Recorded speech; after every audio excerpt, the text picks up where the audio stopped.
difference a president makes.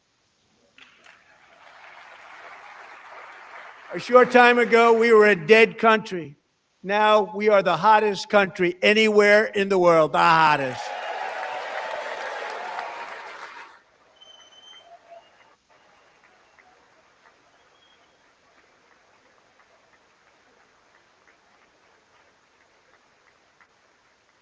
As thousands of new businesses are forming in factories, plants, and laboratories are being built, we have added 70,000 new construction jobs in just a very short period of time. It's getting bigger and bigger and stronger.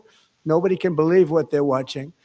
American oil production is up by more than 600,000 barrels a day, and we just received from our new friend and partner, Venezuela, more than 80 million barrels of oil.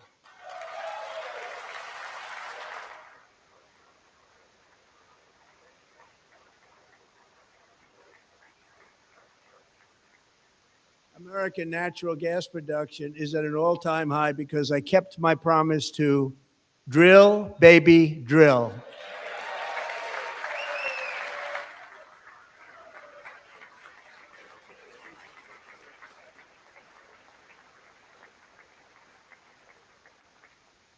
More Americans are working today than at any time in the history of our country. Think about that. Any time in the history of our country, more working today. And 100% of all jobs created under my administration have been in the private sector.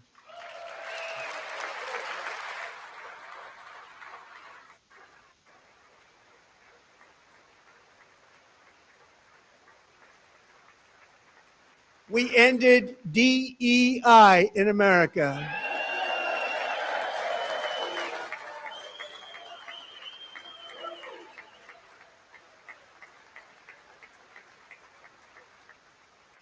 We cut a record number of job-killing regulations, and in 1 year, we have lifted 2.4 million Americans, a record, off of food stamps.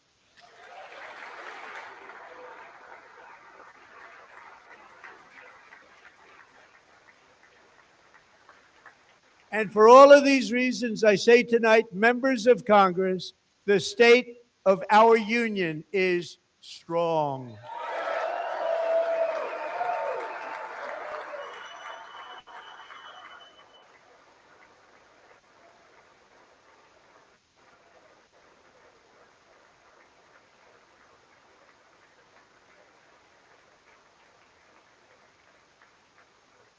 Our country is winning again. In fact, we're winning so much that we really don't know what to do about it. People are asking me, please, please, please, Mr. President, we're winning too much. We can't take it anymore. We're not used to winning in our country. Until you came along, we're just always losing, but now we're winning too much. And I say, no, no, no, you're going to win again. You're going to win big. You're going to win bigger than ever. And to prove that point, here with us tonight is a group of winners who just made the entire nation proud. The men's gold medal Olympic hockey team. Come on in.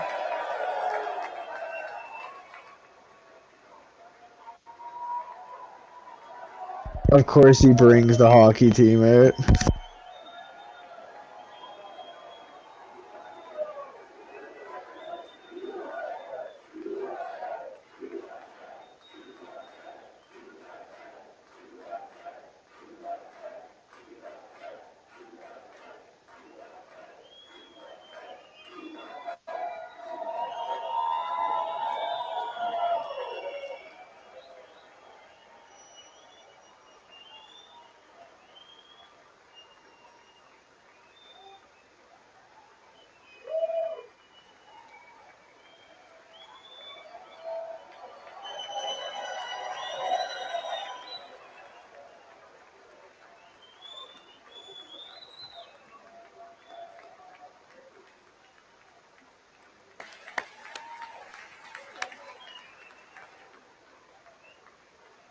At least everyone's clapping for that. You know, they have some cooperation and partisanship there.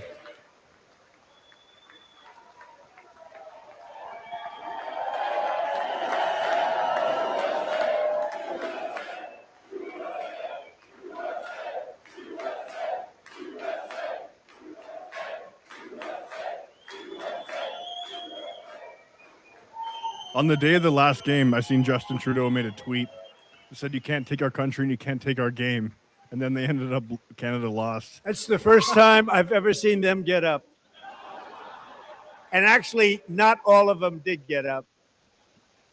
But they beat a fantastic Canadian team in overtime, as everybody saw, as did the American women who will soon be coming to the White House.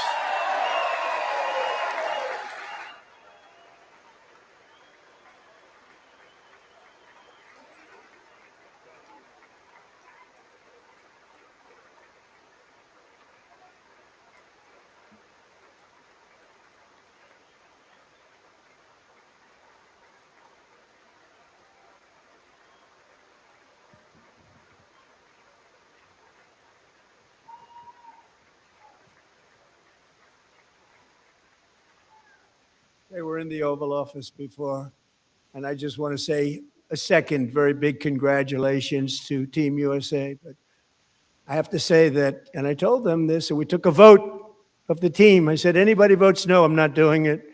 So they stood there. Yeah, everyone was really cocky about the Canadian team, and then we got fucking dusted. Play as well as goalie Connor Hellebuck.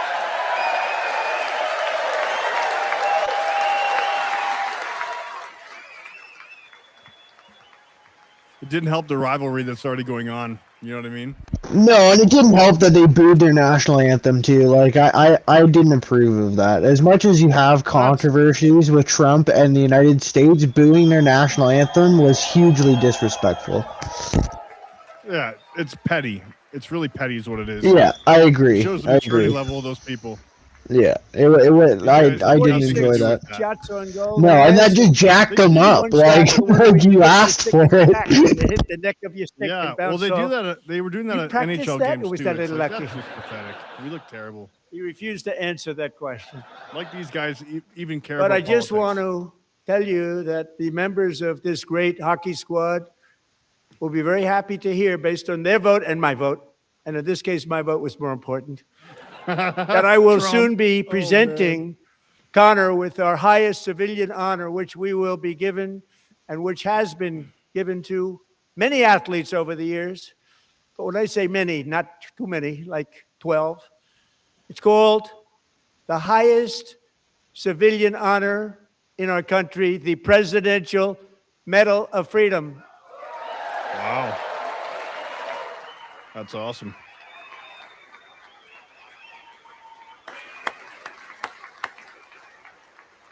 I don't know of any president that's actually done that before, where they've actually brought the team in. They've probably done it in other times, like brought them to the White House. I don't know if they ever brought them to a State of the Union thing. Yeah. Great athletes really puts have on a gotten show. that very great. The best. Oh yeah, every time. No matter what he does, he always puts on a show. And honestly, I love every single one of them rapidly. And the best part is, and none of it's scripted. Like this is all coming right out of them. What special champions you are. Thank you very honestly much. Sometimes hurts him because he doesn't always say the best things. But you know what? At the same time, yeah, but and I think that's what. But the authenticity, it makes him look good because, like, even when him and Carney were having their debates, everyone's like, "Oh, Carney sounded great." I'm like, but it was a whole bunch of nothingness. It was a nothingness salad. Like, yeah, okay. Also, please, Trump didn't have anything written down, but what he was actually saying was actually important. In America for the 2028 Olympics, and it's he's not the as summer polished, version. But Right Carney in Los sounds Angeles. polished, We're going to do a he good doesn't job say in Los anything. Angeles. There's no action behind any of his words, and that's the problem with our leadership. No, it's all nothingness salad. Trump's been in the office for a year. What did he do in his first year? He did a shit ton. He did a lot for America, for good or for bad, whether you like it or not. What has Carney done in the last year? And Los Angeles is going to be safe, just like he's done in the last 10 years, man. He's been an advisor for Canada for like how many decades? He's done nothing for Canada. And he even said, like, half a decade ago, I'm a banker, not a politician. Don't take my word. Yeah, we should fuck. Exactly. Disappointed because I didn't think I'd be the president president when this happened. But strange things took place. And now I've got them because I got the Olympics, I got the 2026 FIFA World Cup, and I wanted to claim the 250th, but I didn't get away with that one. I couldn't claim that one for myself. but we're getting the World Cup. So we have the World Cup and the Olympics coming, and that is exciting news. You know, this guy will go to bat for his country, though. That's the thing I like about him, is that he always advocates for America. You know, some things maybe So this will be a year aren't always to America first, celebrate but our country. that's also geopolitics at and the the same heroes who have kept Yeah, it free. and he like a lot of people attack him, and he'll take it just to defend his country, right? To defend America in Yeah, World exactly. War II. The guy took a bullet for Serving his in the country. Pacific Like, come under on. the great He doesn't need to General be there. Douglas It was just an MacArthur. ear graze, but Was I'm not trying to bravely undermine it. He did take a bullet. So hard. Yeah. He was badly wounded and almost killed by enemy machine guns in Luzon. And 81 years ago this month, he liberated the largest internment camp in the Philippines, one of the largest anywhere in the world. But he earned many honors, including a Purple Heart and a Bronze Star, came home, started a family, and tonight he is in the gallery looking forward to July 4th, 2026, his 100th birthday.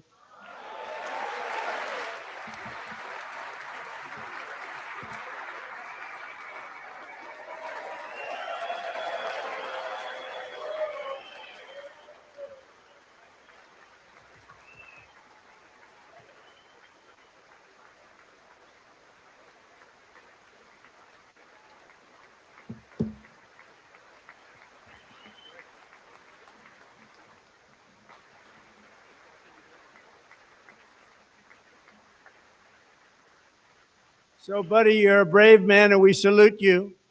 Even in times of challenge, setback, and immense heartache, the spirit of 1776 has always shone through very brightly. It was July 4th of last year when floodwaters tore through a girls' summer camp in Central Texas. One of the worst things I've ever seen. I was there.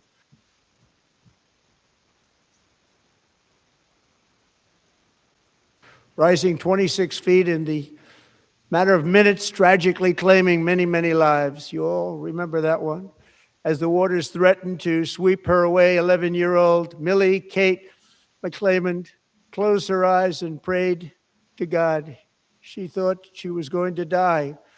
Those prayers were answered when Coast Guard rescue swimmer Scott Ruskin descended from a helicopter above. Nobody knew where he came from.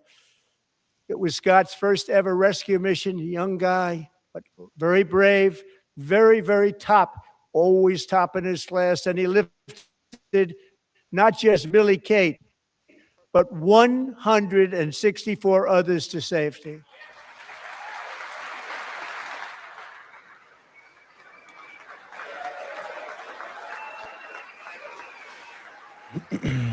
My title is not showing up correctly on the live here. What's your title supposed to be? It's supposed to be President Trump. 6. But it's popping up something else.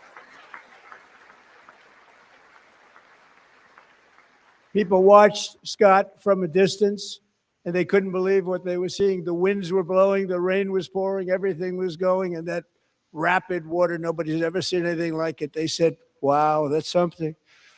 Tonight, Scott and Millie Kate are here together, reunited for the very first time. Thank you, Scott, Millie Kate. I don't know how to change it.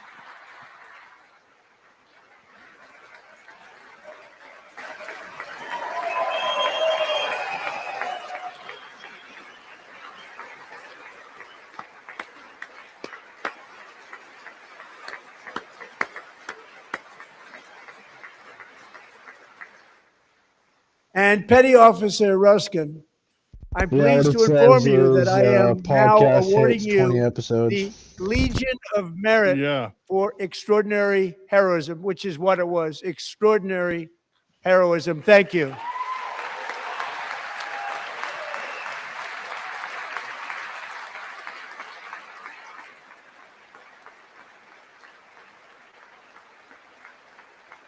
And I'd like to have the military aide to please come down and take care of the service. Military aid, thank you very much. Take care of that very important service. Thank you very much. From 1776 to today, every generation of Americans has stepped forward to defend life, liberty, and the pursuit of happiness. And they're really doing it for the next generation. But now it's our turn. Together, we're building a nation where every child has the chance to reach higher and go further, where government answers to the people, not the powerful, and where the interests of hardworking American citizens are always our first and ultimate concern. That is the debt we owe to the heroes who came before us, and that is the promise we must keep to America for our 250th year. Last year, I urged this Congress to begin the mission by passing the largest tax cuts in American history, and our Republican majorities delivered so beautifully. Thank you, Republicans.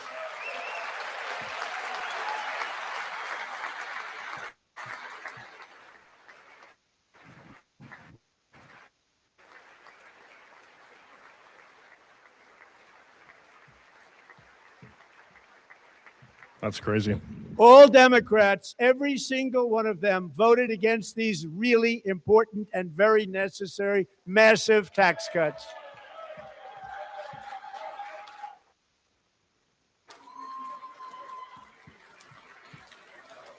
They wanted large-scale tax increases to hurt the people instead. But we held strong, and with the great, big, beautiful bill, we gave you no tax on tips, no tax on overtime, and no tax on Social Security for our great seniors. I wish. No tax on overtime, man. That would be That's what I was crazy. about to say. That's fucking great. Wow.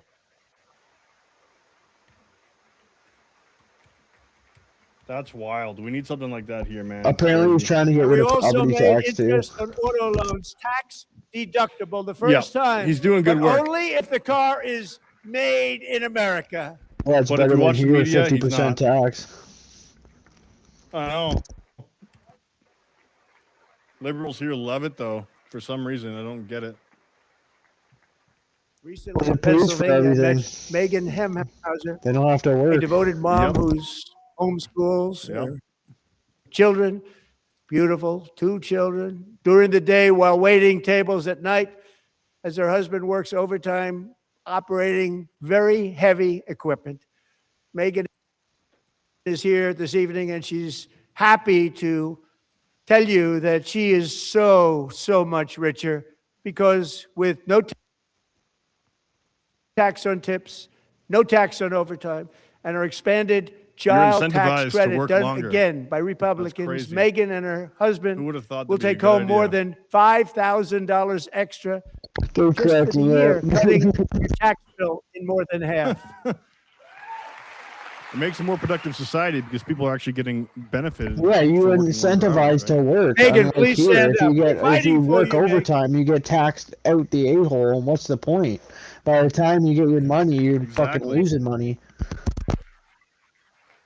It's crazy. Thank you, Megan. We're You fighting work for overtime you, and you Megan. get paid less than what you made Under our before. bill, because you're in a higher parents like tax Megan bracket. can also activate their children's brand new Trump accounts. And I didn't name it. I did not name it. I did not name that.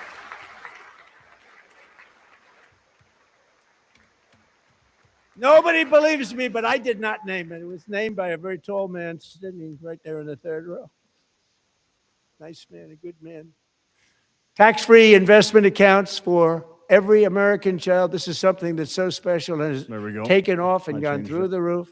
Millions will be pre-funded courtesy of the U.S. Treasury and private individuals like Michael and Susan Dell, who have donated $6.25 billion to fund the Trump accounts for 25 million American children.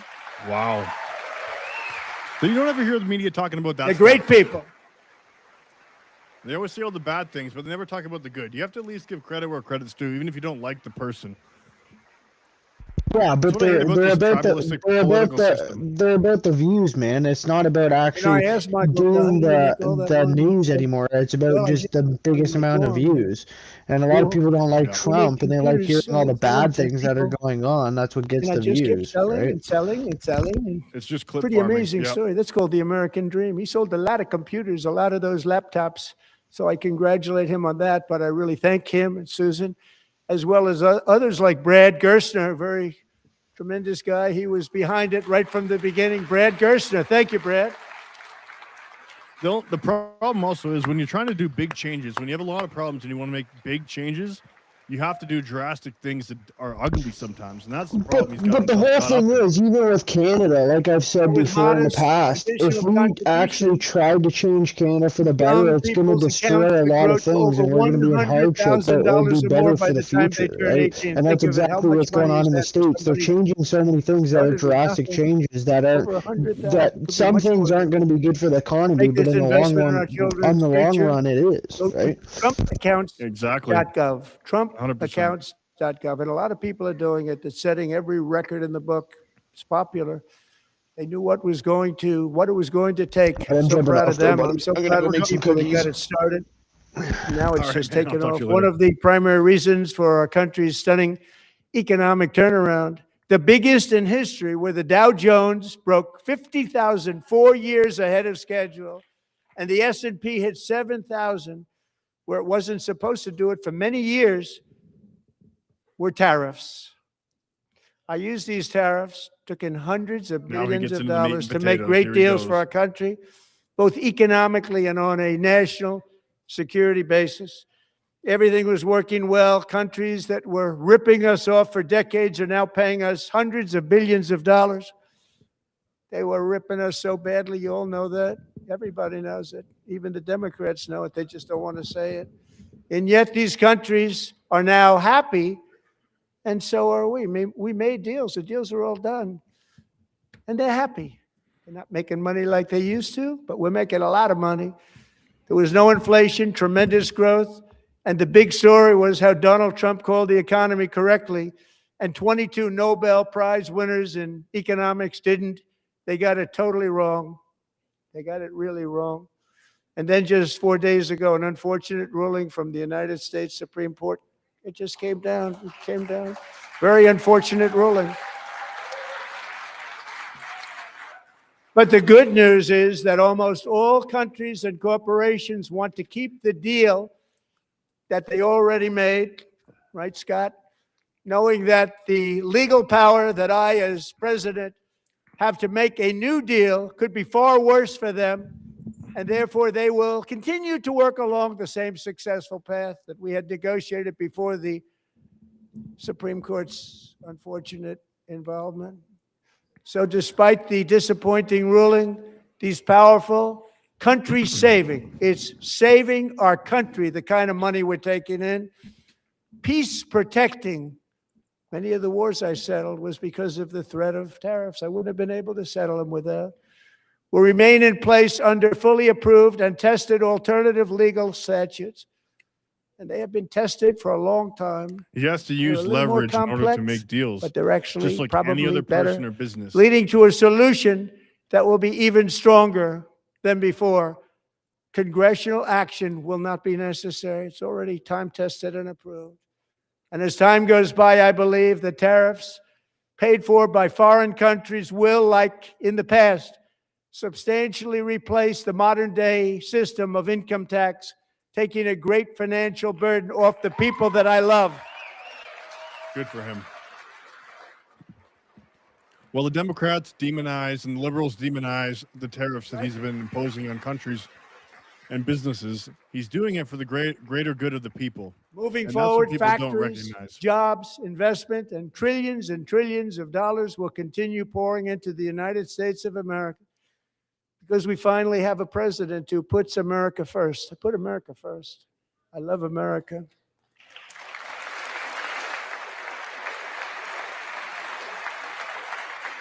Yeah, and some people just sitting down, not clapping.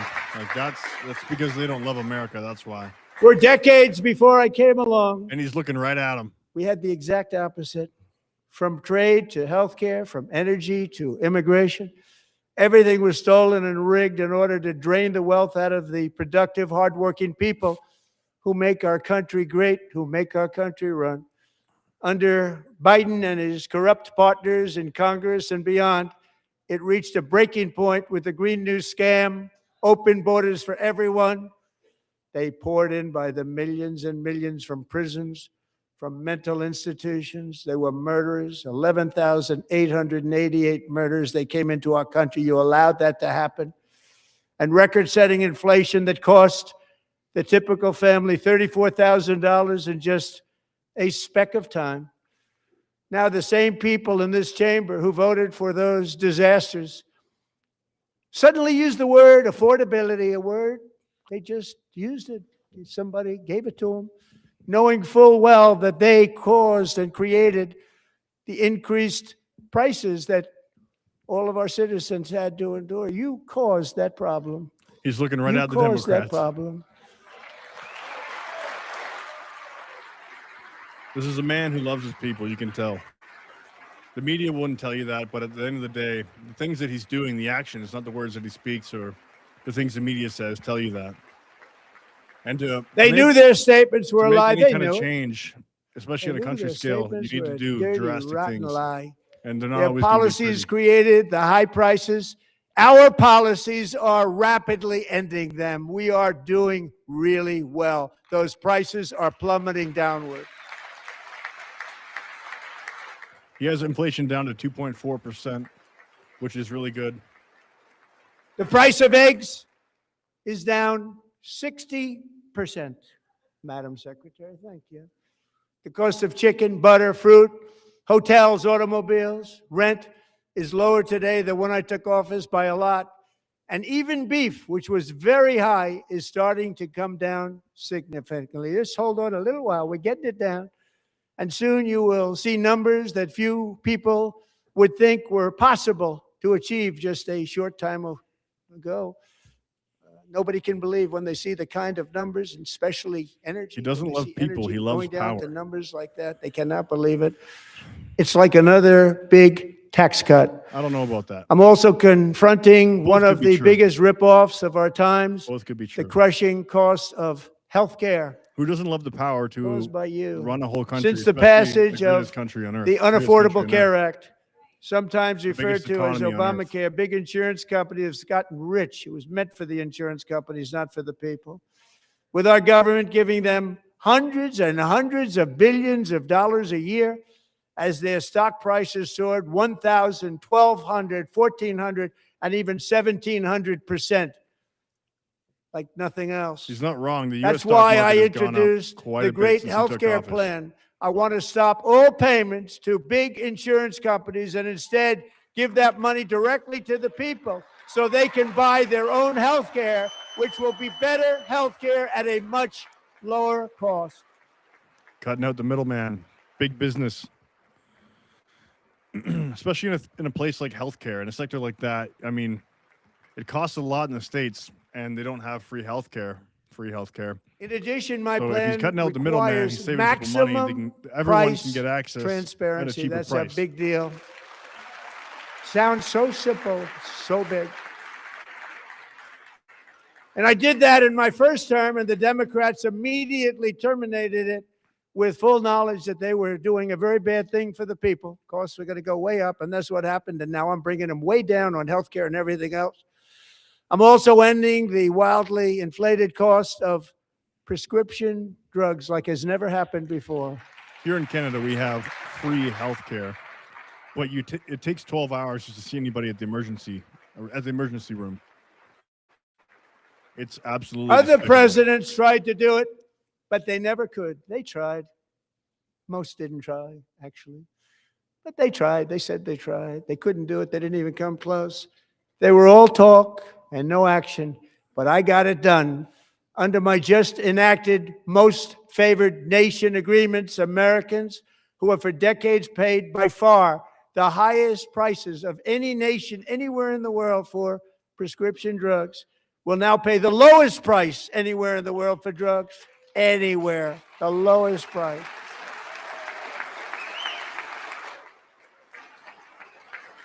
A lot of people not clapping. You think no matter what side of the aisle you're on, you'd be happy about So in that. my first year of the second term,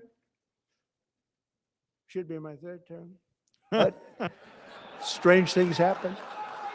I took prescription You have a higher drugs, chance of dying waiting in line a very for big healthcare part of than actually healthcare, being safe. from the highest You have a price critical in the illness, most entire people end up world going to the to States. the Yeah. lowest. That's Or a they end big up dying achievement. waiting to get in for The surgeries. result is price differences of Or they offer 300, you the MAID 400, program, 500, which, 600% is assisted and more. suicide, and people All will, available right now at a new get in a website lot quicker called for that for some reason. TrumpRx.gov. And I didn't name that one either, by the way.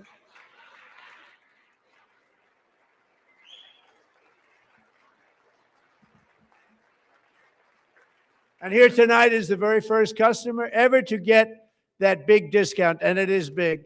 Catherine Rayner. For 5 years, she and her husband have struggled with infertility, and they turned to IVF. One drug has been costing Catherine $4,000 to purchase. But a few weeks ago, she logged onto the Trump RX website and got that same drug that cost $4,000, got it for under $500. Wow. A reduction of much more, actually, than Talk about cutting out the fat big business in the $3,500. middle. Catherine, we are all praying for you, and you're going to be a great mom. They're trying to add newborns. No way they are. That's crazy. It wouldn't surprise me. It would not surprise me. This government's very corrupt.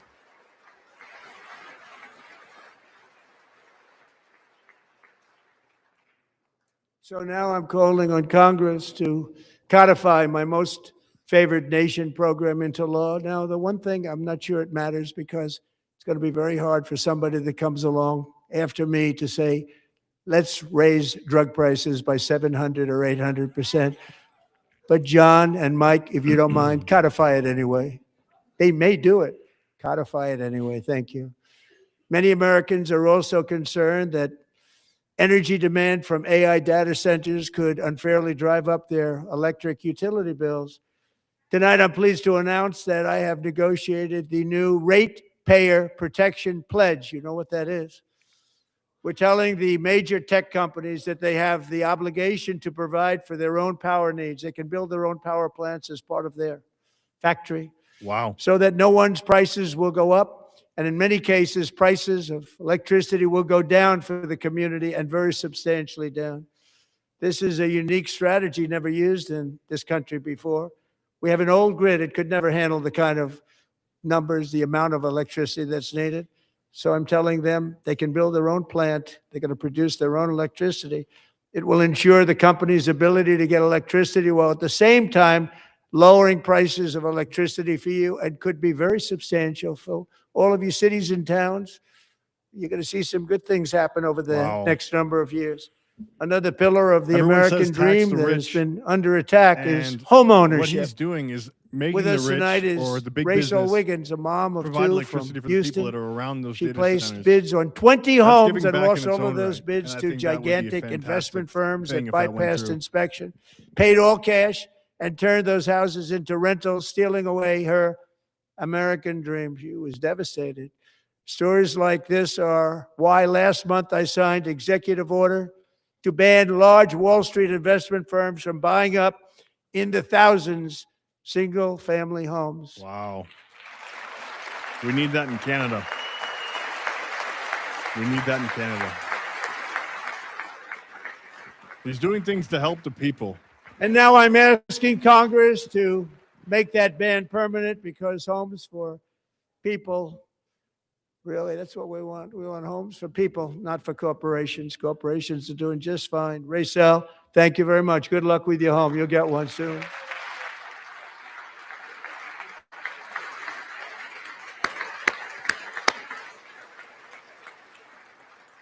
We're also working to make it easier for Americans to save for retirement. And under this administration, we will always protect Social Security and Medicare. They are not protecting it for our seniors. We will always protect Social Security, Medicare, Medicaid.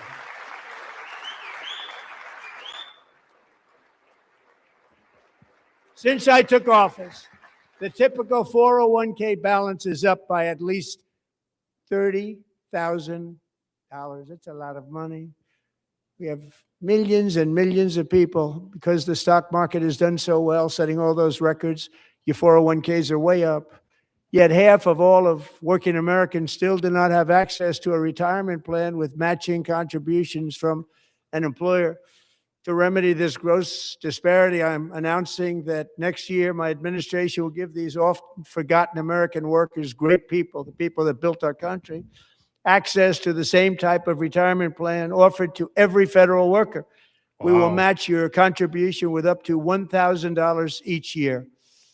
As we ensure that all Americans can profit from a rising stock market, let's also ensure that members of Congress cannot corruptly profit from using insider information. Wow. That's huge. And look at all the people not co-opting. Okay, we got some standing up. That's good. But the rest of the people who aren't standing up, you know, they're involved in it, and they want that to continue, which is just absolutely crazy. They're mad that their stock portfolio is not going to get even bigger. They stood up for that. I can't believe it. I can't believe it. Did Nancy Pelosi stand up if she was here? Doubt it. Pass the Stop Insider Trading Act without delay. Nice. There you go. There you go. Ah, they're not for it. They're going to lose money. I wasn't sure if anybody even on this side was going to applaud for that. I'm very impressed. Thank you. I'm very impressed. But when it comes to the corruption that is plundering, it's plundering America. There's been no more stunning example than Minnesota, where members of the Somali community have pillaged an estimated $19 billion from the American taxpayer. Oh, we have all the information. And in actuality, the number is much higher than that. And California, Massachusetts, Maine, and many other states are even worse. This is the kind of corruption that shreds the fabric of a nation, and we are working on it like you wouldn't believe. So tonight, although started 4 months ago, I am officially announcing the war on fraud to be led by our great Vice President, J.D. Vance. It's good. He's actually draining the swamp. There you go. His 2016 promise is coming true in 2026. It's merely 10 years later.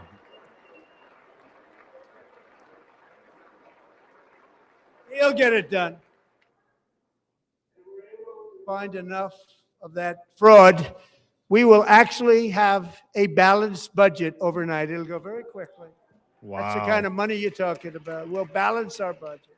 Balance the budget. The Somali pirates who ransacked Minnesota remind us that there are large parts of the world where corruption and lawlessness are the norm, not the exception. Importing these cultures through unrestricted immigration and open borders brings us problems right here to the USA. And it is the American people who pay the price in higher medical bills, car insurance rates, rent, taxes, and perhaps most importantly, crime. We will take care of this problem. We're going to take care of this problem. We are not playing games. Delilah. Good for him.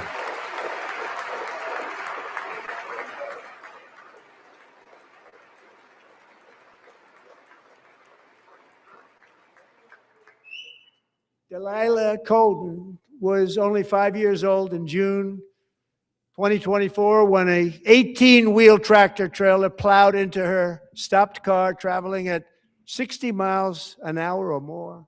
Wow. The driver was an illegal alien let in by Joe Biden and given a commercial driver's license by open borders politicians in California. Doctors said Delilah would never be able to walk or talk, have a good life. She wouldn't even be able to eat again. But against all odds, she is now in the first grade learning to walk. And she's here this evening with her dad, Marcus, a fantastic man. Delilah, please, you are a great inspiration. Please stand up. Wow, that's incredible. That's incredible.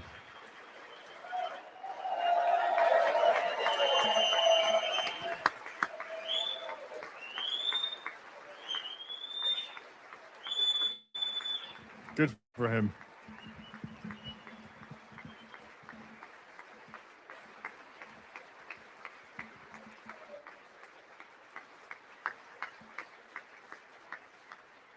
Some people still weren't even clapping. That's so sad. Many, if not most, illegal aliens do not speak English and cannot read even the most basic road signs as to direction, speed, danger, or location. That's why tonight I'm calling on Congress to pass what we will call the Delilah Law, barring any state from granting commercial driver's licenses to illegal aliens.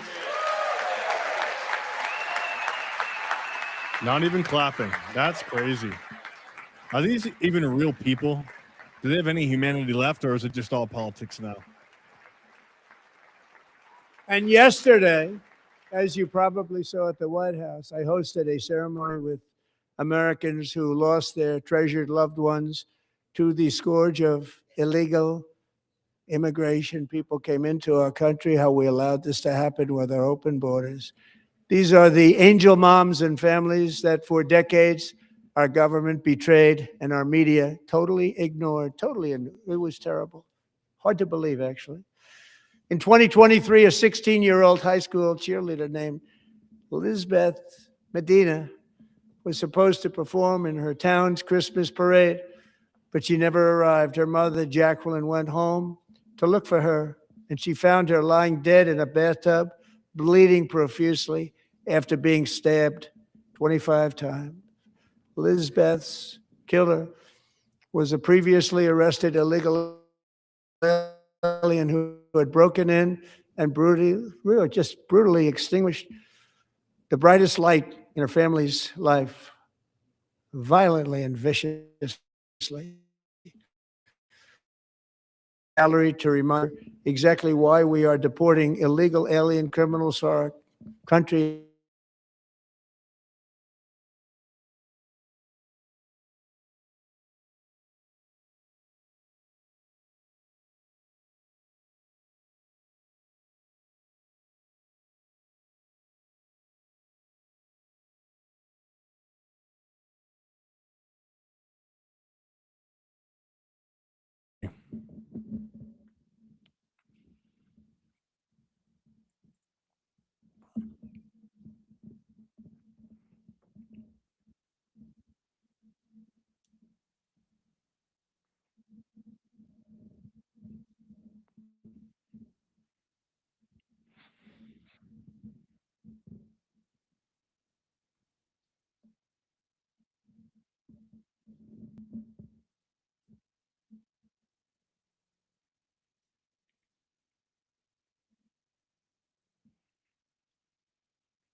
Yep. And you see they're not standing up. Look at that.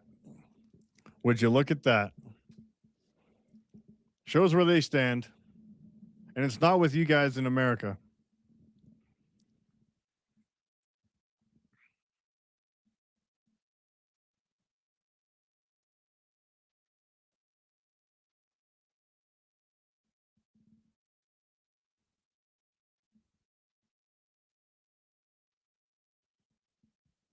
Isn't your duty to work for the American people? You'd think that no matter what aisle you're on, you'd be standing up right now.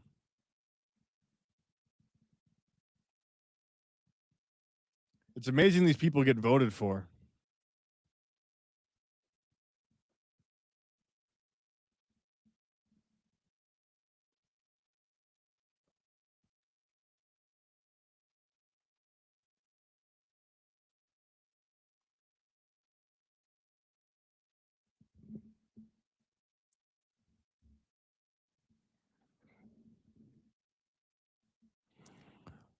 Thanks. I'm having connection issues right now.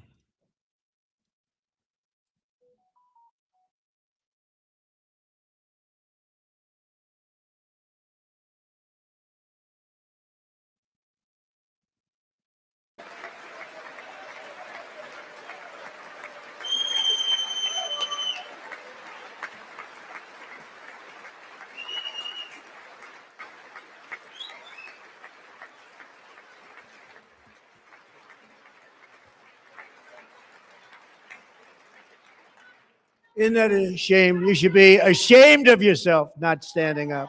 You should be ashamed of yourself. That is why I'm also asking you to end deadly sanctuary cities that protect the criminals and enact serious penalties for public officials who block the removal of criminal aliens. In many cases, drug lords, murderers all over our country, they're blocking the removal of these people out of our country, and you should be ashamed of yourself.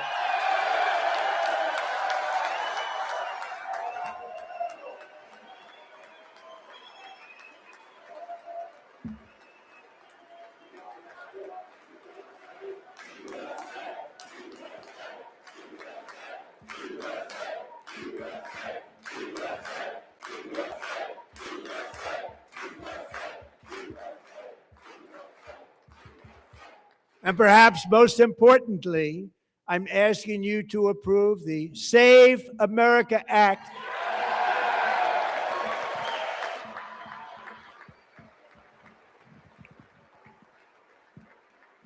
To stop illegal aliens and others who are unpermitted persons from voting in our sacred American elections. That cheating is rampant in our elections. As if they even need to say that. Can you imagine It's being very somewhere simple. illegally? All voting in their voters election? must show voter ID. I can't even imagine doing that. When I lived in China, I couldn't imagine voting in their election. Like, obviously, I don't look Chinese, but still, that's crazy. All voters must show proof of citizenship in order to vote. Crazy you need to even say that out loud. As if anybody would be opposed to And that. no more crooked mail-in ballots except for illness, disability, military, or travel. None. And this should be an easy one. And by the way, it's polling at 89%, including Democrats, 89%.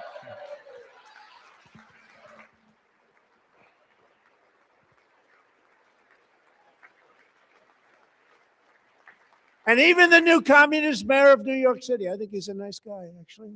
Speak to him a lot. Bad policy, but nice guy. Just said they want people to shovel snow. They got hit hard. Wants them to shovel snow, but if you apply for that job, you need to show 2 original forms of ID and a Social Security card. Yet they don't want identification for the greatest privilege of them all, voting in America. No, it's no good. No good. Both Republicans and Democrats overwhelmingly agree on the policy that we just enunciated. And Congress should unite and enact this common sense, country-saving, legislation right now, and it should be before anything else happens.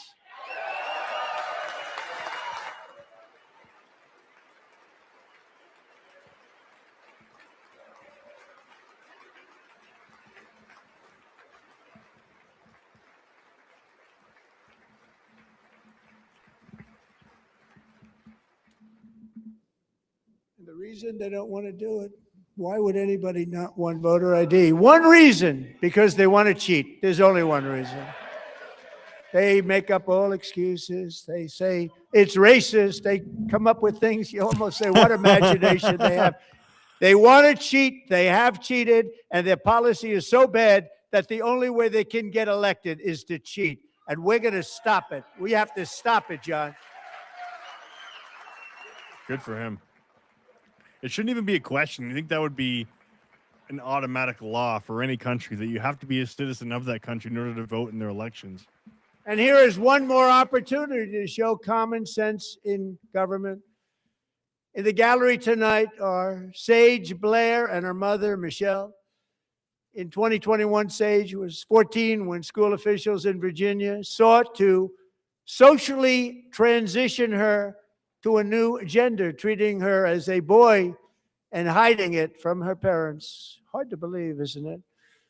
Before long, a confused Sage ran away from home after she was found in a horrific situation in Maryland.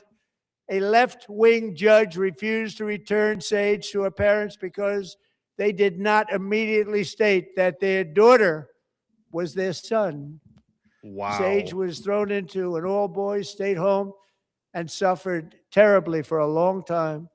But today, all of that is behind them because Sage is a proud and wonderful young woman with a full-ride scholarship to Liberty University. Sage and Michelle, please stand up. Good for them. Good for them.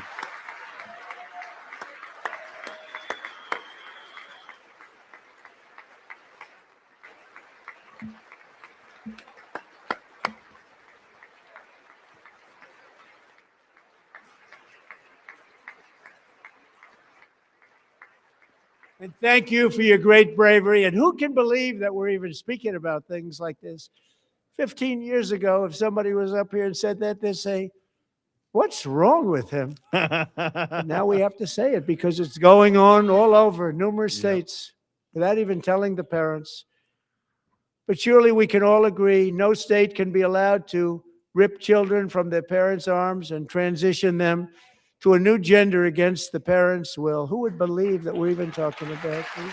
We must ban it, and we must ban it immediately.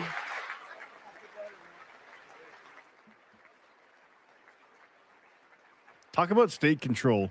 You always hear the Democrats or the liberals saying that the government shouldn't have the power to take kids away and all this other stuff. These people are crazy. When it comes I'm telling to you, that, all of a they're sudden they crazy. have that power.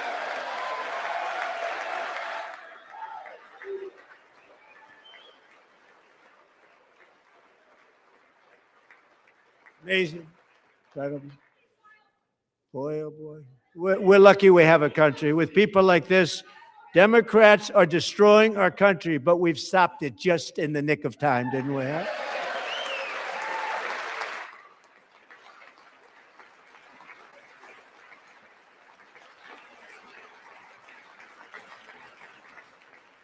No one cares more about protecting America's youth than our wonderful First Lady, now a movie star. She's a movie star. Can you believe it? Who would have believed that? Over the past year, she has had an incredible impact championing AI legislation, advancing a landmark executive order on foster care, and helping secure $30 million to launch the Melania Trump Foster Youth to Independence Initiative. It's a tremendous, really a tremendous thing that happened and had a lot of bipartisan support. She gets much better bipartisan support than I do. I get none. She gets a lot. Someday you're going to have to tell me how you did that. And students and educators in every state have joined the First Lady's efforts in the presidential AI challenge, keeping America's next generation positioned to succeed and strongly succeed in the future. Tonight, we welcome two young people whose lives reflect the First Lady's impact, Sierra Burns and Everest Nevermont. Thank you both, and Melania, thank you. I know how hard you worked on it. Thank you very much.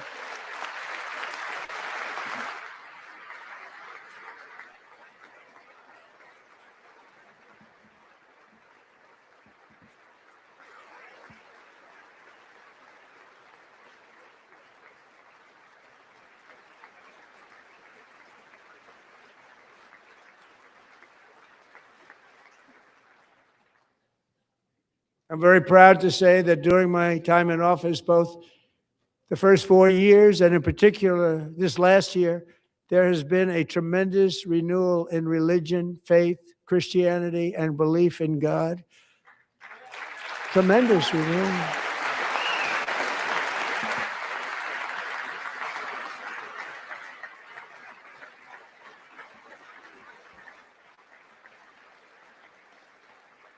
This is especially true among young people, and a big part of that had to do with my great friend, Charlie Kirk, a great guy, great man.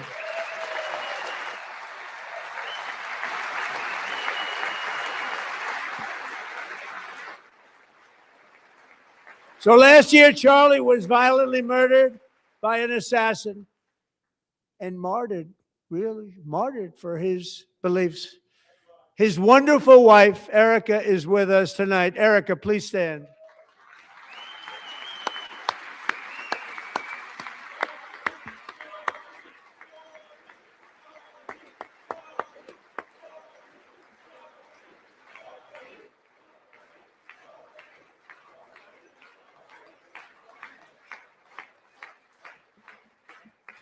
Thank you, Erica. Been through a lot. In Charlie's memory, we must all come together to reaffirm that America is one nation under God, and we must totally reject political violence of any kind.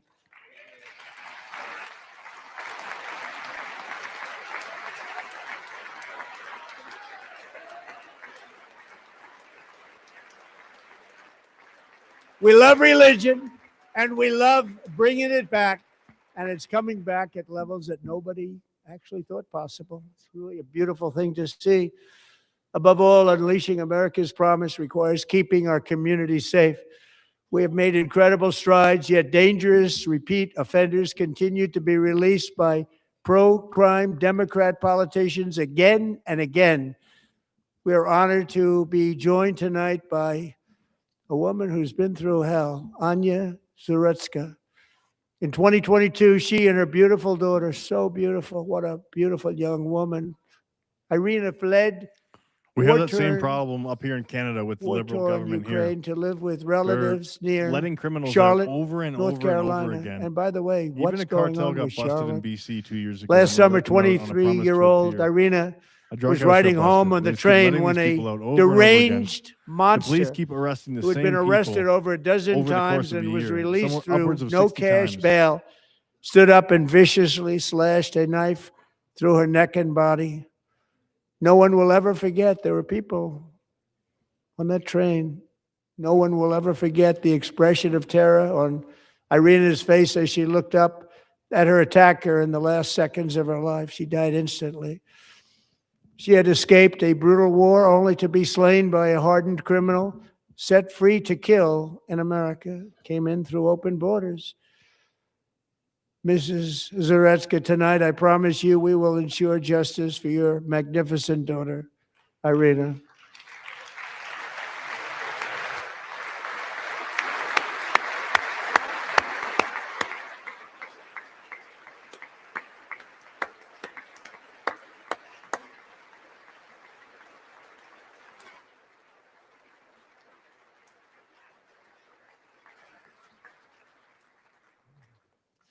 How do you not stand? How do you not stand? I'm asking this Congress to pass tough legislation to ensure that violent and dangerous repeat offenders are put behind bars, and importantly, that they stay there.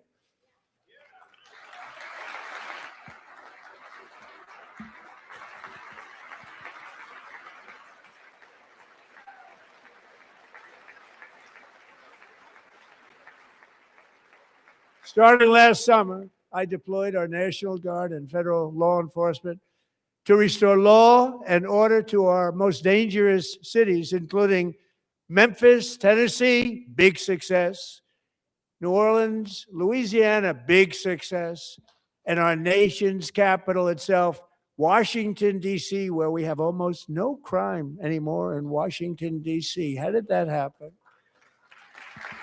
You lock people up and you keep them locked up. That's how it happens. You actually use the justice system the way it should be. In fact, crime in Washington is now at the lowest level ever recorded, and murders in D.C. this January were down close to 100% from a year ago. Crazy. The nation's capital has a high crime rate. Like, geez.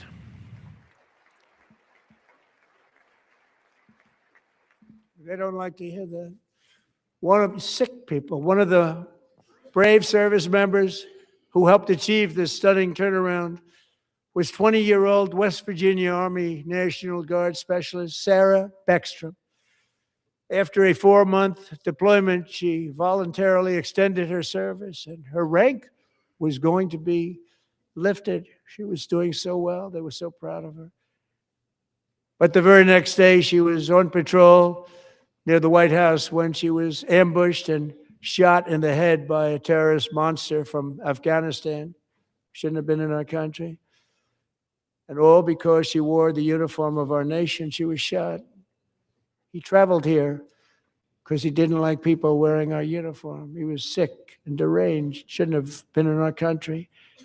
Sarah Beckstrom died in order to defend our capital, and we are honored to be joined by her wonderful parents, Gary and Evalie. Your daughter was a true American patriot, and she will be greatly missed. She was a great person. I saw reports on her. They've never seen anything like it.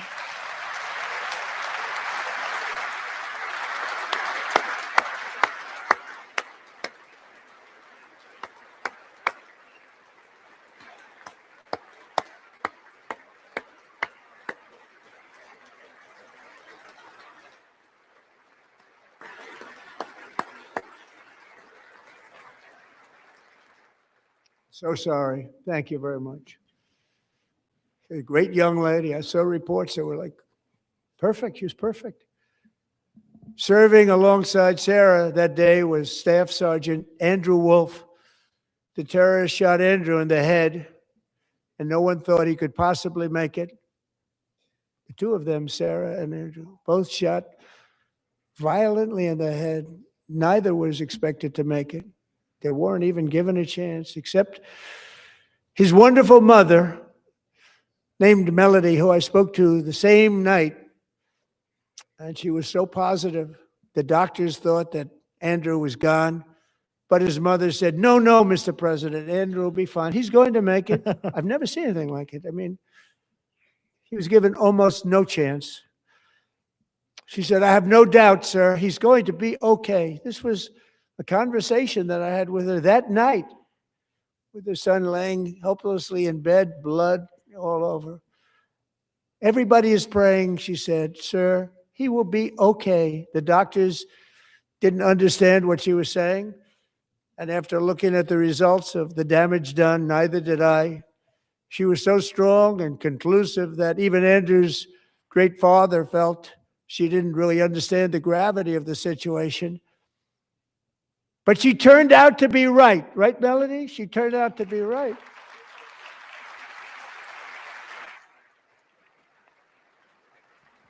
That's great. Look at the guy. That's incredible. That's incredible.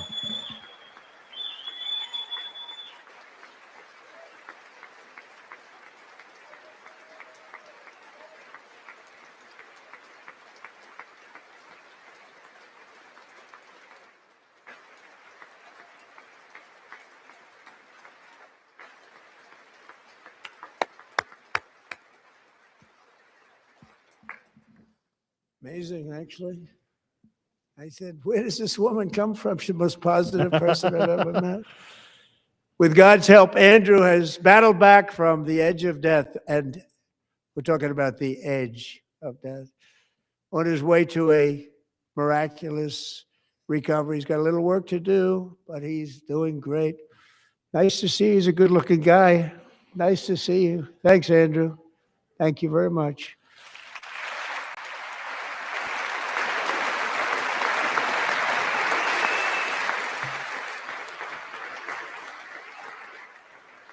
He's up on the big stage. That would be nerve-wracking.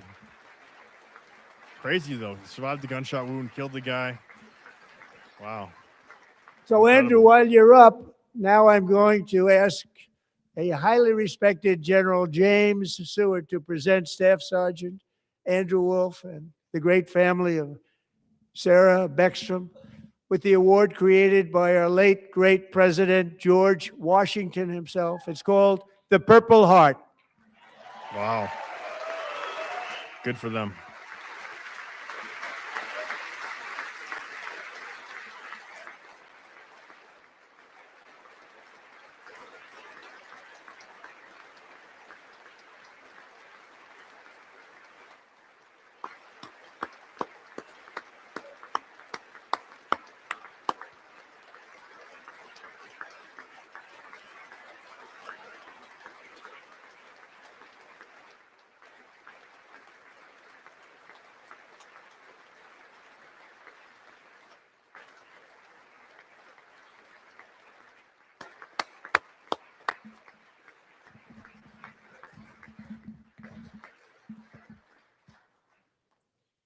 We love you all. Love you. We're proudly restoring safety for Americans at home, and we are also restoring security for Americans abroad. Our country has never been stronger. In my first 10 months, I ended 8 wars, including Cambodia. Isn't it funny? Sick people. Cambodia and Thailand, Pakistan and India. Would have been a nuclear war. 35 million people, said the Prime Minister of Pakistan, would have died if it were not for my involvement. Kosovo and Serbia, Israel and Iran, Egypt and Ethiopia, Armenia and Azerbaijan, the Congo and Rwanda, and of course the war in Gaza, which proceeds at a very low level. It's just about there. And I want to thank Steve Witkoff and Jared Kushner for your help. Thank you, Steve. Thank you, Jared.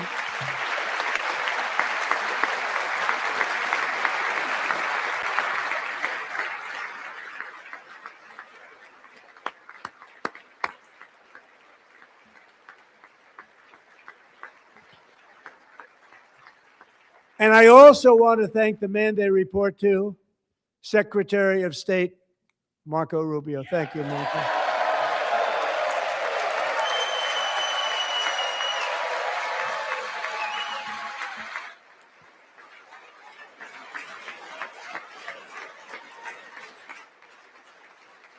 Why is he not clapping? Oh, there he is. People like you. You know, Marco got 100% of the votes when he was in confirmation. I think our next one was about 54%. And some of the Democrats are now saying, I can't believe we approved that guy. And he said it's an honor that they feel that way, right, Marco? You have done a great job, great Secretary of State. I think he'll go down as the best ever.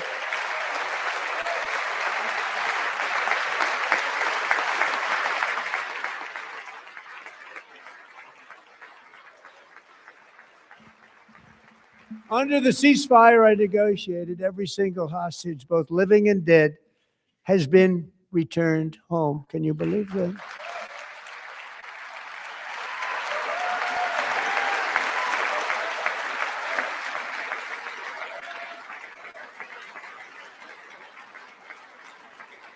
Nobody thought it was possible. Nobody thought that was possible. Both living and dead. And those parents who had a dead son, their boy, they'd always tell me their boy, they wanted him as much as though he were living. It was an amazing period of time. And they came back, and when we got all of the living hostages back, and many, many before them, but I always said those last 20 are going to be very tough, but we got many, many more, hundreds.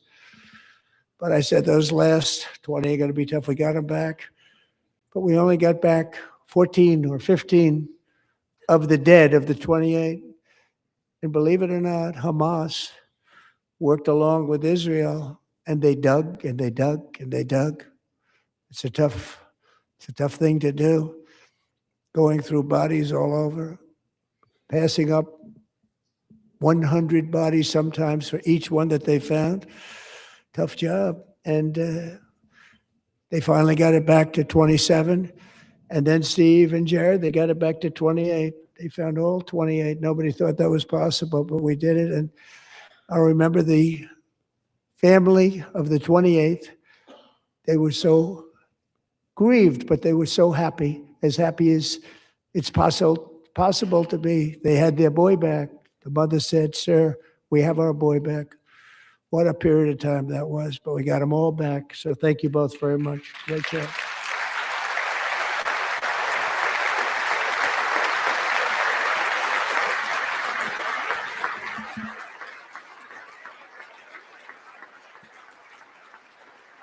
And we're working very hard to end the ninth war, the killing and slaughter between Russia and Ukraine, where 25,000 soldiers are dying each and every month. Think of that, Wow. 25,000 soldiers are dying a month. A war which would have never happened if I were president, would have never happened. As president, I will make peace wherever I can, but I will never hesitate to confront threats to America wherever we must. That's why in a breakthrough operation last June, the United States military obliterated Iran's nuclear weapons program with an attack on Iranian soil known as Operation Midnight Hammer.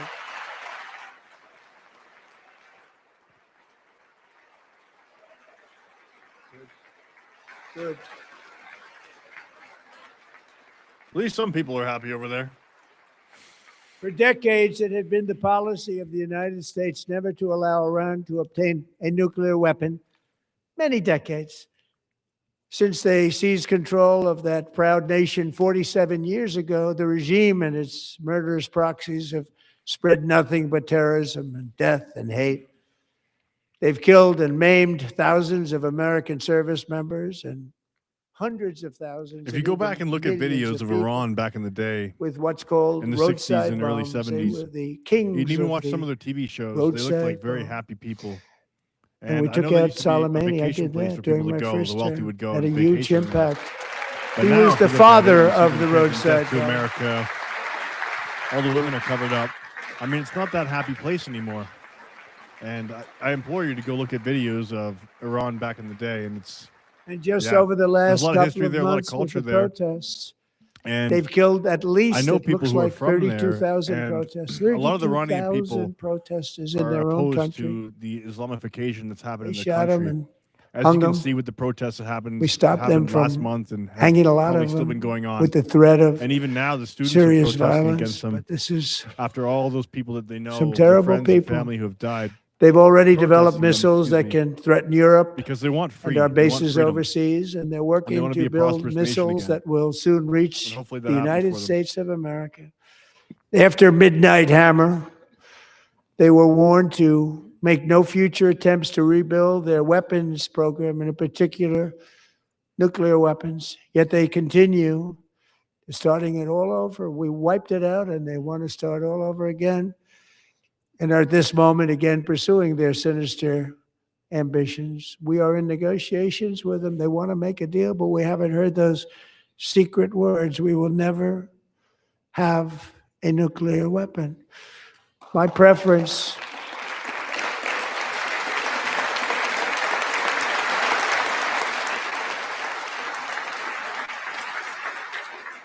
There we go. We got some partisanship there. There we go. That's good.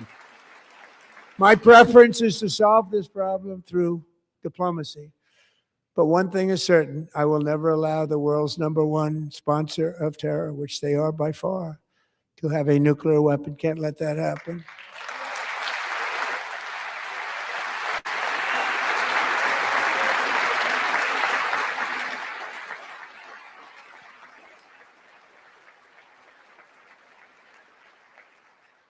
And no nation should ever doubt America's resolve We have the most powerful military on earth. I rebuilt the military in my first term. We're going to continue to do so. Also, we just approved $1 trillion budget. We have no choice. We have to be strong because hopefully we will seldom have to use this great power that we built together. It's really called Peace Through Strength, and it's been very, very effective. Mm-hmm.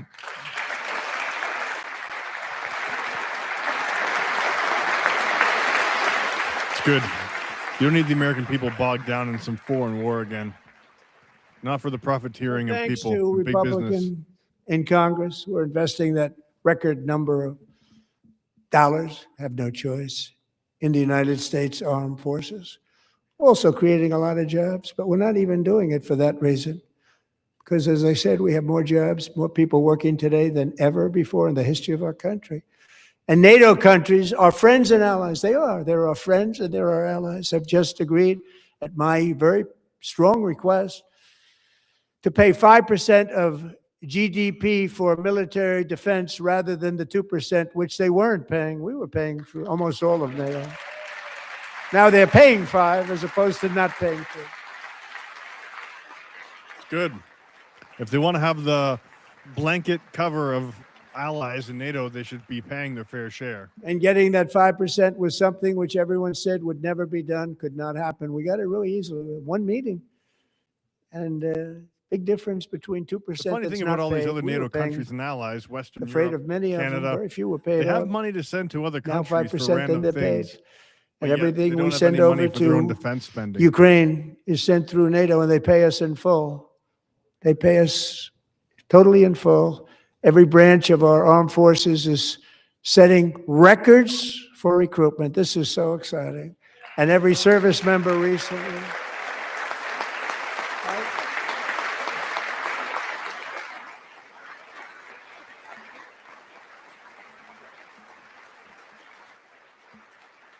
And every service member recently received a warrior dividend of $1,776.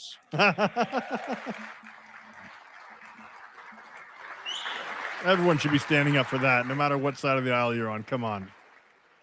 You know, they put it on my desk. We got the money from tariffs and other things. A lot of money we have. We have much more money than people understand. Have to rebuild that program a little bit, but it won't take long. But we got the money, and it was $1,775, and they wanted my approval.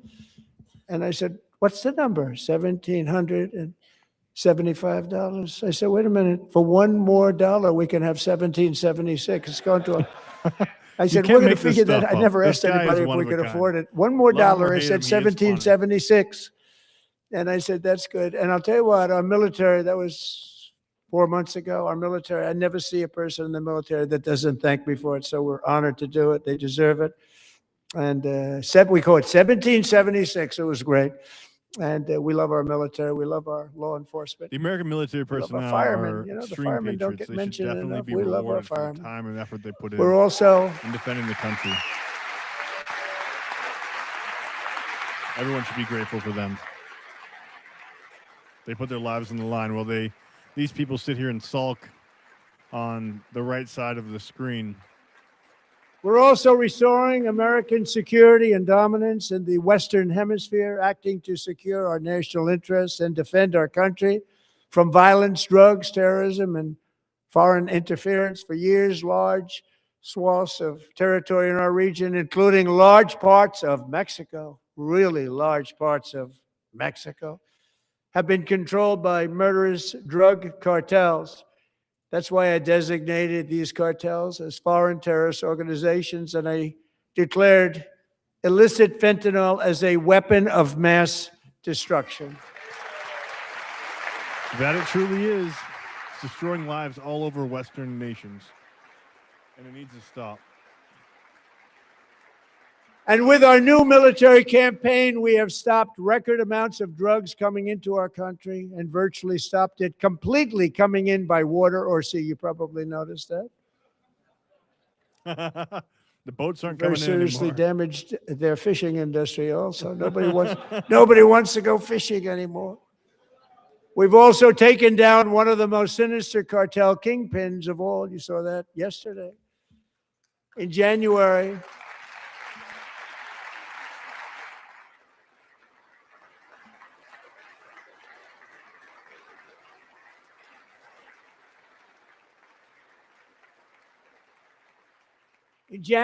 elite American warriors carried out one of the most complex, spectacular feats of military competence and power in world history. No one's seen anything like it. Foreign leaders, I won't tell you who, called me and they said, very impressive. Very impressive.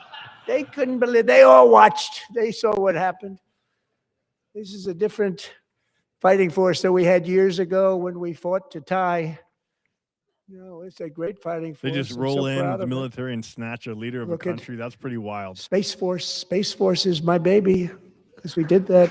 My baby, it's becoming so important.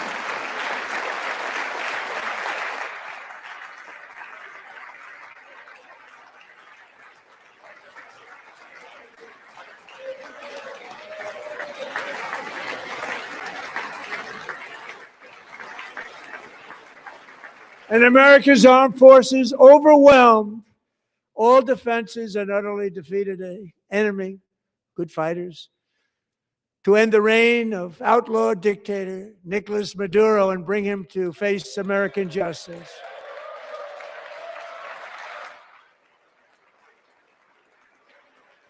Not only did he get Maduro, but he got his wife, too. And this was an absolutely colossal victory for the security of the United States. And it also opens up a bright new beginning for the people of Venezuela. We're working closely with the new president of Venezuela, Delcy Rodriguez, to unleash extraordinary economic gains for both of our countries and to bring new hope to those who have suffered so terribly.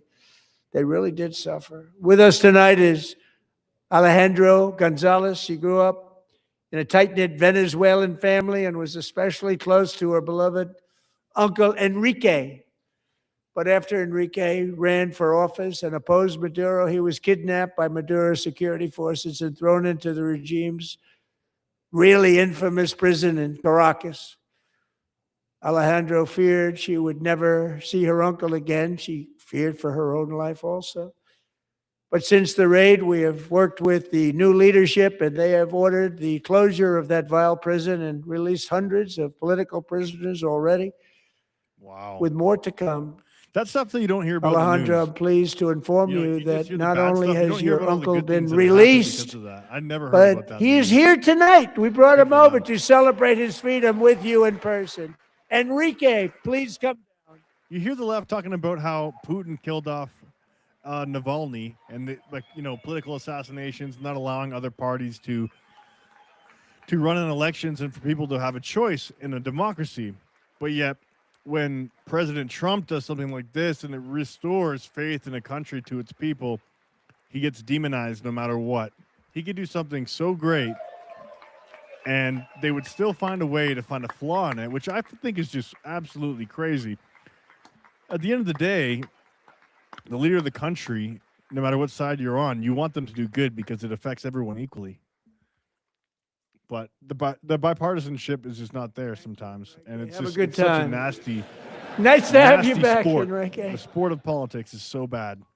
There were many heroes on that January raid to capture because they don't want to get destroyed really great by the media, by their peers, by their country. They knew we were coming. They were all set. But the deeds of one warrior that night will live forever in the eternal chronicles of military valor. Chief Warrant Officer 5, Eric Slover, planned the mission and was the flight lead in the cockpit of the first helicopter, a big, beautiful, powerful helicopter. It was a massive Chinook carrying, as you can imagine, many American warfighters. Wearing the dog tags, his wife Amy had blessed with holy water before he left. She knew it was going to be a rough one. Eric steered the Chinook under the cover of night and descended swiftly upon Maduro's heavily protected military fortress. This was a major military installation, protected by thousands of soldiers and guarded by Russian and Chinese military technology. How did that work out? Not too good. While preparing to land, enemy machine guns fired from every angle, and Eric was hit very badly in the leg and hip, one bullet after another. He absorbed 4 agonizing shots, shredding his leg into numerous pieces.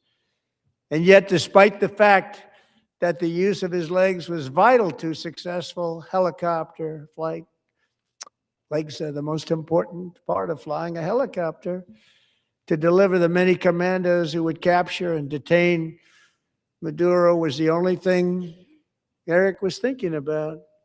Then, even as he was gushing blood, which was flowing back down the aisle, helicopter lands at a steep angle. Machine guns stood right in front of him. They were right in front of him, 2 machine gunners who escaped the wrath of the previous planes. Eric maneuvered his helicopter with all of those lives and souls to face the enemy and let his gunners eliminate the threat. Turned the helicopter around so the gunners could take care of business, saving the lives of his fellow warriors from what could have been a catastrophic crash deep in enemy territory. That's just incredible. Only after safely landing the helicopter with all the warriors aboard in the exact right spot, which was vital to the mission. We probably would have had maybe cancel the mission if that didn't happen. Eric told his co-pilot, also wounded, but not as gravely, to take over. I'm about ready to pass out.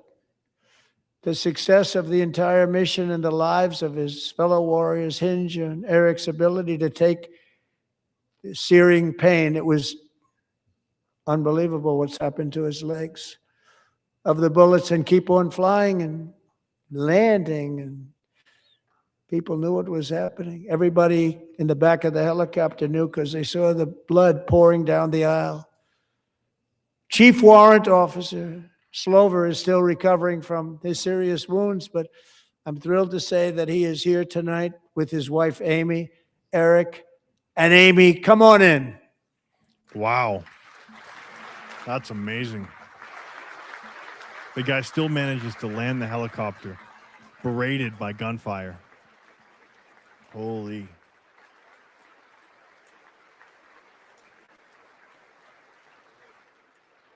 At least everyone's standing for that. You have to. Like, come on.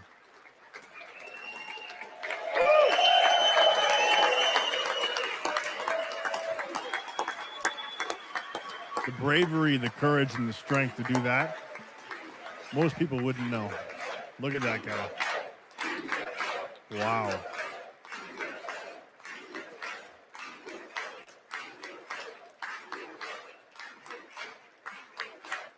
That's a big man, too. Holy. So we have a surprise for Eric and Amy. In recognition of Eric's actions above and beyond the call of duty, I would now like to ask General Jonathan Braga to present Chief Warrant Officer Slover with our nation's highest military award, the Congressional Medal of Honor.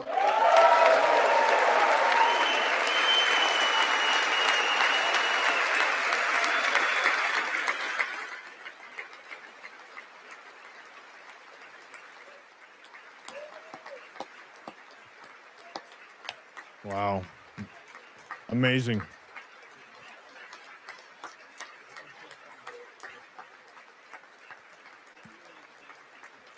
The guy's probably in so much pain.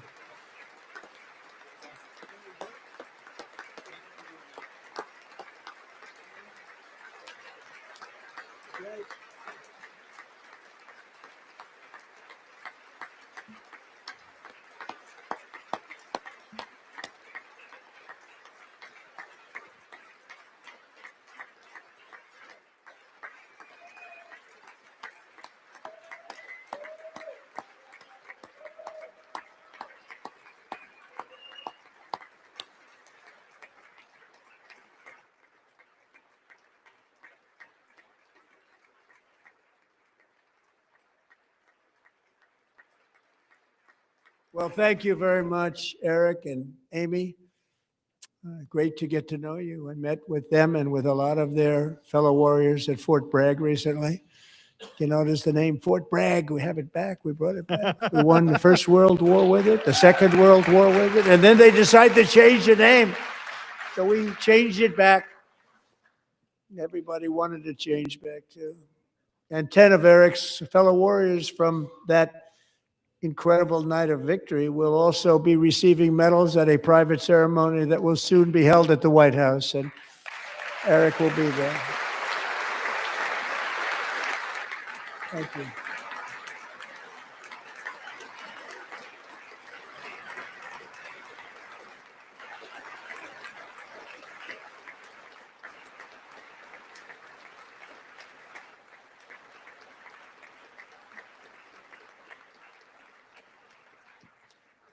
Thank you, Eric. That's a big one. Tonight we've celebrated many truly extraordinary American patriots, but there is one last living legend to honor before we go. He is one more heroic American aviator, Navy fighter pilot. Royce Williams served in World War II, Korea, Vietnam, flying more than 220 missions. In the skies over Korea in 1952, Royce was in the dogfight of a lifetime, legendary dogfight. Flying through blizzard conditions, his squadron was ambushed by 7 Soviet fighter planes. It was his first aerial combat of the war, and despite being massively outnumbered and outgunned, Royce led the takedown of 4 enemy jets and almost destroyed the others, vanquishing his adversaries while taking 263 bullets to his own plane and being seriously hurt. Wow. His story was secret for over 50 years. He didn't even want to tell his wife, but the legend grew and grew. But tonight, at 100 years old, this brave Navy captain is finally getting the recognition he deserves. He was a legend long before this evening. Royce, please stand up, and I will ask the First Lady of the United States to present Captain Royce Williams with his Congressional Medal of Honor. Wow. 100 years old. Wow. Holy.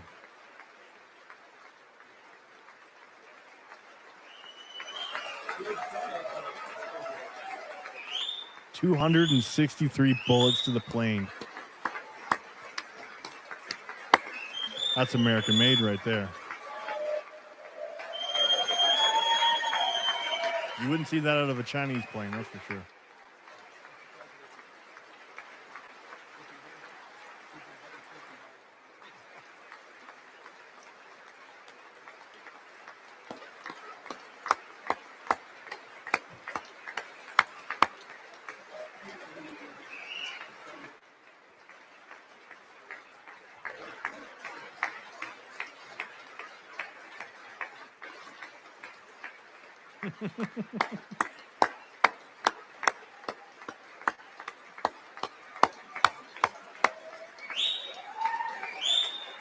At least everyone's standing for that, you know? You have to.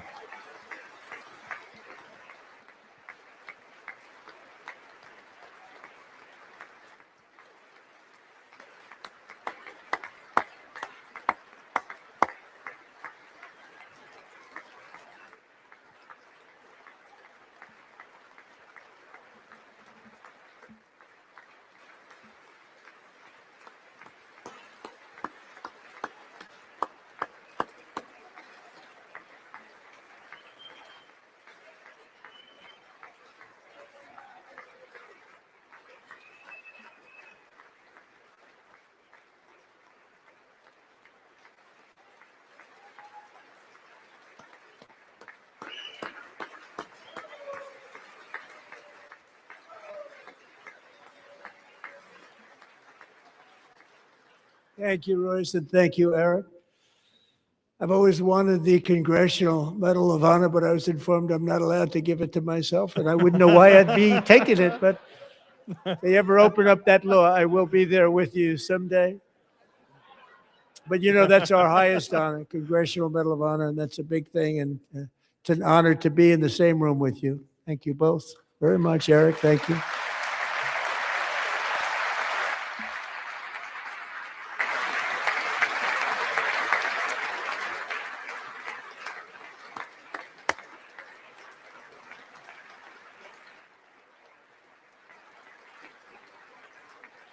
Thank you. 250 years is a long time in the life of a nation, but in another sense, it's really a mere moment in the eye of history. Two of the gentlemen we met in the gallery this evening took their first breaths 1 century ago, 100 years before that, on July 4th, 1826, the author of the Declaration of Independence, brilliant, Thomas Jefferson, drew his last breath. Just a single long human lifespan separates the giants who declared and won our independence from the heroes who stand among us tonight. Everything our nation has done, everything we have achieved, has been the work of those few great lifetimes. In those brief chapters, Americans built this nation from 13 humble colonies into the pinnacle of human civilization and human freedom, the strongest, wealthiest, most powerful, most successful nation in all of history.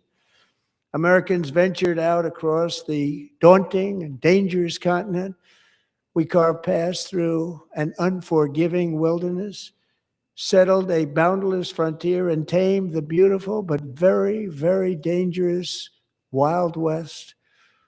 From empty marshes and wide open plains, we raised up the world's greatest cities. Together, we mastered the world's mightiest industries and shattered history's monstrous tyrannies, and we liberated millions from the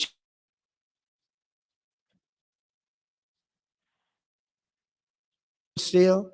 And then we launched mankind into the stars on rockets powered by sheer American will and unyielding American pride. We wired the globe with our ingenuity. We captivated the planet with American culture. And now we are pioneering the next great American breakthroughs that will change the entire world. All of this and so much more is the enduring legacy, unmatched glory of the hardworking patriots who built and defended this country and who still carry the hopes and freedoms on all of humanity's backs. For years, they were forgotten, betrayed, and cast aside. But that great betrayal is over, and they will never be forgotten again. Because when the world needs courage, daring, vision, and inspiration, it is still turning to America. And when God needs a nation to work his miracles, he knows exactly who to ask.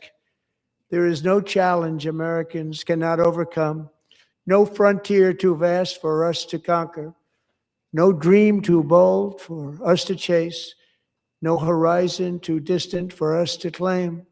For our destiny is written by the hand of providence, and these first 250 years were just the beginning. From the rugged border towns of Texas to the heartland villages of Michigan, from the sun-kissed shores of Florida to the endless fields of the Dakotas, and from the historic streets of Philadelphia to right here in our nation's capital, Washington, D.C., the golden age of America is upon us. The revolution that began in 1776 has not ended. It still continues because the flame of liberty and independence still burns in the heart of every American patriot. And our future will be bigger, better, brighter, bolder, and more glorious than ever before. Thank you, God bless you, and God bless America.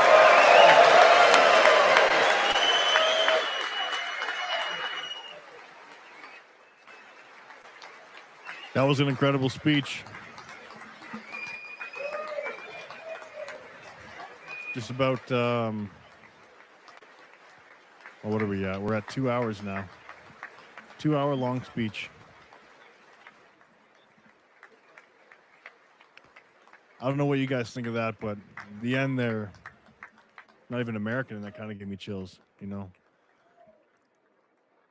That's the kind of patriotism that you need in a leader. And I know a lot of people don't like him for some things that he says or things that he does, but if you've ever watched any of his long-form speech and not the clips that are cut up by media companies, he sounds very patriotic and he loves his country.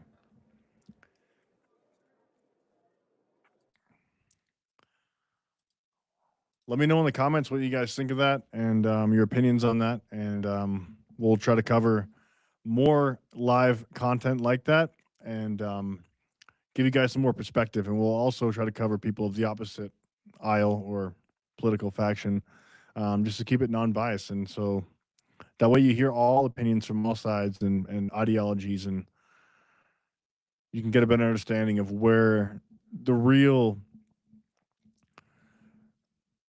where the real nature of people sits, because often on media sites you're getting a bias, whether you're on Fox News, CNN, or CBC News in Canada, you're getting a political bias. So you need to really go to the source and listen to what they have to say and watch what they do, not just what they say, in order to get a feel for what they actually want for their country or for their people. Because you can sound good on a microphone and in front of a camera, but what are you actually doing? You can say very polished words and have very high vocabulary, but if there's no follow through and there's nothing to your words, then you're not really doing anything. Anyways, have a good night, guys, and have a good 2026.